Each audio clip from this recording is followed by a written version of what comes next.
Hello, and welcome to Beyond Books, where we talk about books and beyond. I'm your host. I'm Renee, co-host Raina. Snack of the day today is going to be T-bones. These are the filet mignon flavor. So I want to say happy Tag Tuesday. I am here to do a tag today, and this is called the Banned Books tag. So this one is right up my alley. I was tagged just today, or actually, I'm sorry, I was tagged on Monday.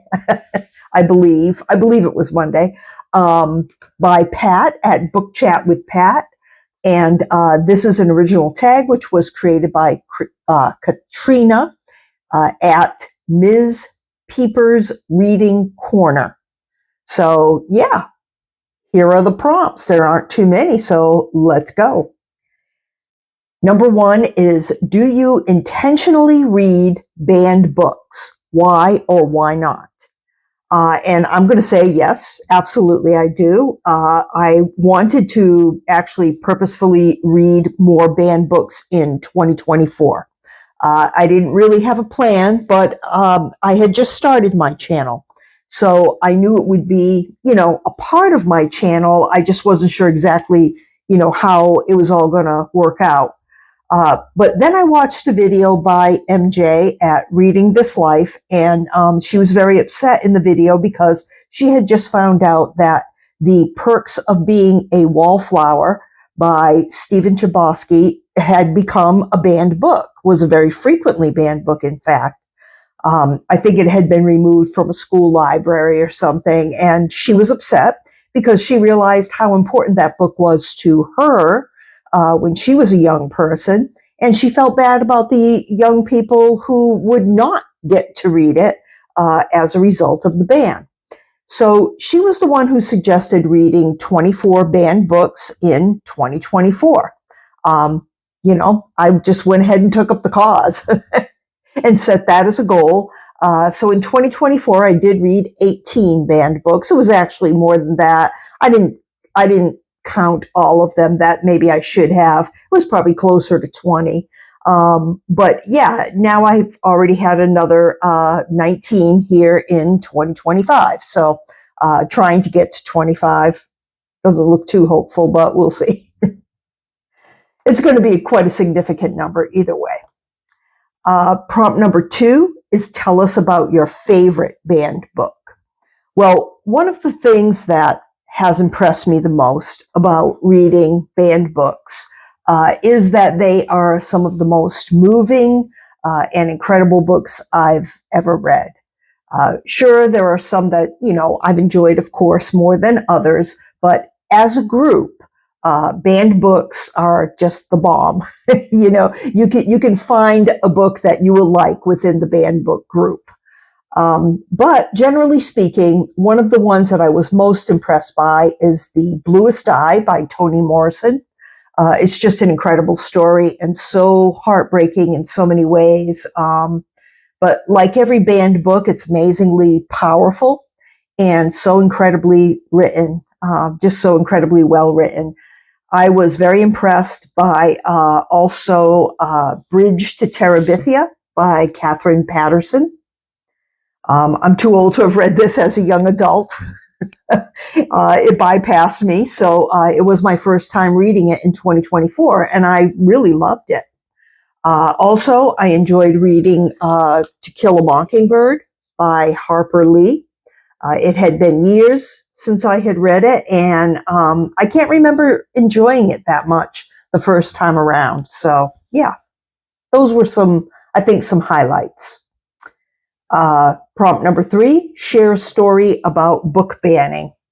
Well, on my channel, in now a variety of videos across almost 2 full years, I've talked about the numbers, the way the bans and challenges kind of take shape in different states. I've talked about many individual books that are banned, as well as authors that are most often banned, and what kind of books are generally banned and challenged.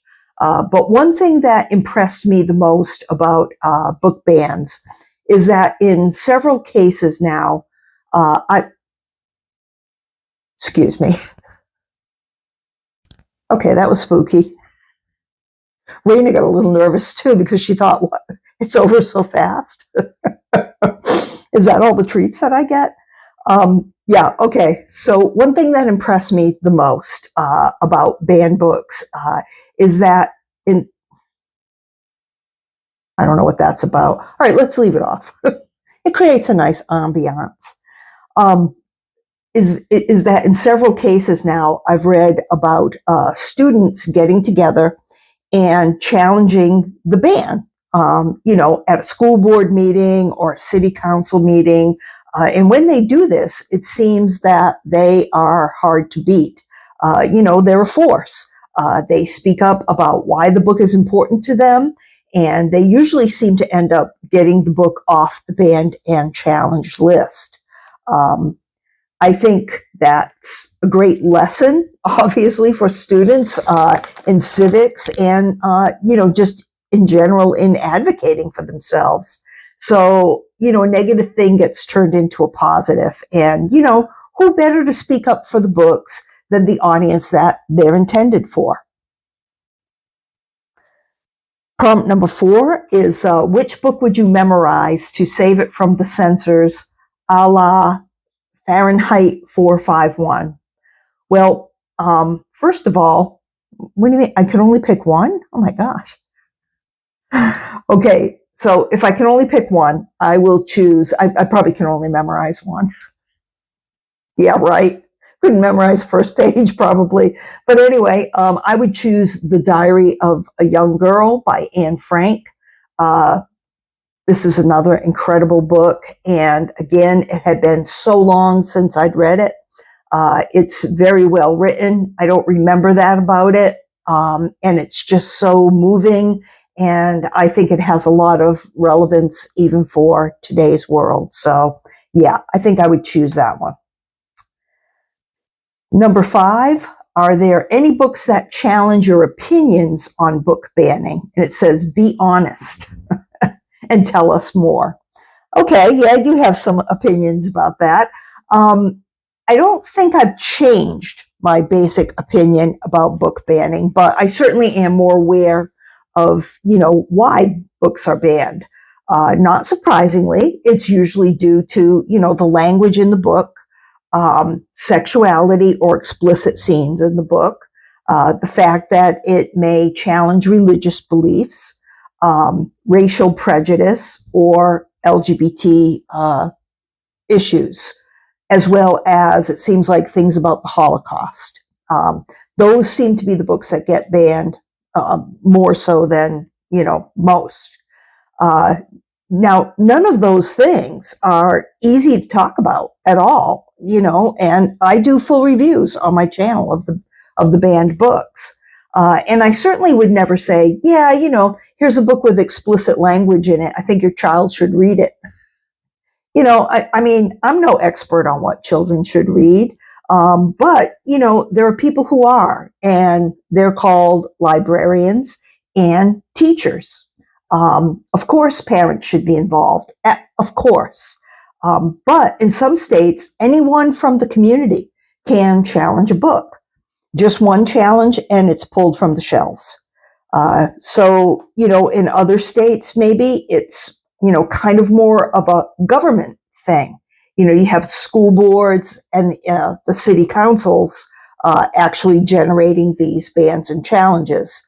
A lot of states will frame it as, giving the parents more control over what their children are reading. But, if parents are concerned, I mean, I feel like they should just speak directly with the teacher, and come to some type of agreement about that particular book in the hands of that one particular child. No one person or one group or certainly a government entity needs to be involved. I think they would be better if, they kind of stuck in their own lane and did their own job that they're doing, which, in the case of the government, obviously they are not right now, at least. So, they should leave the curriculum and the book selection in the hands of librarians and teachers where it belongs. And yes, I'm concerned about what parents think, but that's what PTAs and, parent night at school. And, that's why you have the teacher's number and things like that. If you have concerns, you speak to that person directly. So now it says to tag some people. That's number 6. And I will tag others in the description. So I just have a couple of announcements as well. And first, I want to say I have on my Reading Rebels Read Banned Books shirt. These are available on MJ's channel. Again, it's called Reading This Life, and I'll leave a link for you. Proceeds go to the American Library Association. So, for instance, on this particular shirt, I think $15 went to the Library Association. So that's great. Second, hopefully you have entered my Halloween giveaway. I'll put a link to the video where I talk about that and how to enter and all of that stuff. So that'll be in the description. And you have until Wednesday at 11:59 p.m. because we're closing out at midnight. So, and then Thursday I will announce the winners. So, yeah. Third, I've been helping out in Donna's pottery studio. We're gearing up for her Etsy store for Easter. Okay, for Christmas. So if you think you might want to give someone a handmade gift, for Christmas, now is the time to go ahead and take a look. There's always a link in my description box as well as my profile.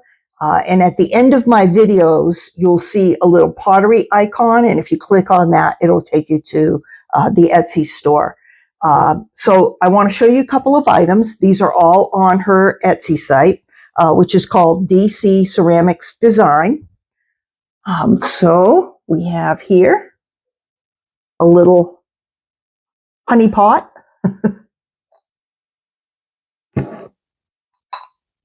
Got your little honey dripper there. And now that my lights have shut off, who knows if you can see the color. Yeah, it's kind of like a nice green with a little bit of brown on it. Yeah. So those are nice. She sold quite a few of those. Here is an absolutely lovely bowl. I think this bowl is really beautiful. Can you see the hand carving in there? Little branches with leaves. And this is kind of a whitish and brown color. It's very pretty.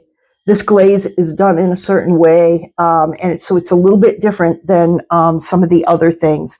It doesn't look quite as shiny, but believe me, in the picture it may not come out that good, but when you see it in person, it's a lovely bowl. And this is a little scalloped edge baking dish.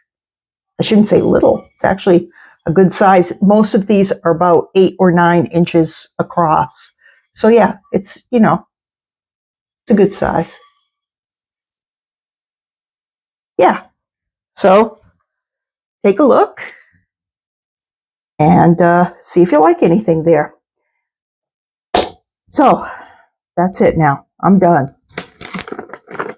Don't forget to like and subscribe. And as always, thanks for watching.